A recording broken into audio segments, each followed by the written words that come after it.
आता एक महत्त्वाची बातमी येते की 48 तासात ज्या सगळ्या मागण्या पूर्ण नाही केल्या तर सोमवारपासून सामूहिक राजीनामे देऊ असा इशारा टीचर्स डॉक्टर्स असोसिएशनने दिलेला आहे।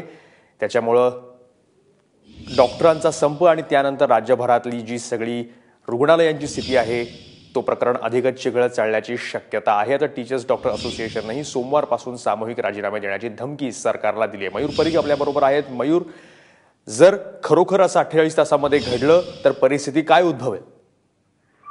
नेमकी आज टीचर्स मेडिकल असोसिएशनने आणि संबंध मुंबईतले जेवढे पालिका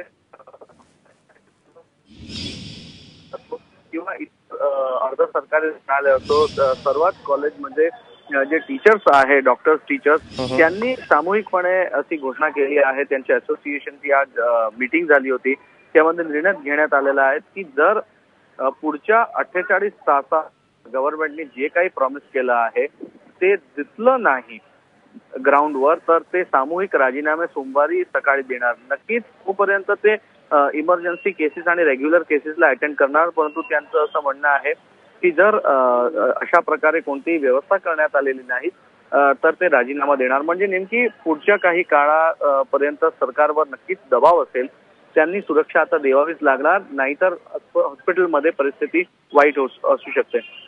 धन्यवाद मयूर, तुम्ही दिलेल्या सगळ्या माहितीबद्दल। त्याच्यामुळे सरकार समोरची परिस्थिती आणखी बिकट झालेली आहे। तर टीचर्स डॉक्टर असोसिएशनने सुद्धा सामूहिक राजीनामे देण्याची धमकी सरकारला दिली आहे।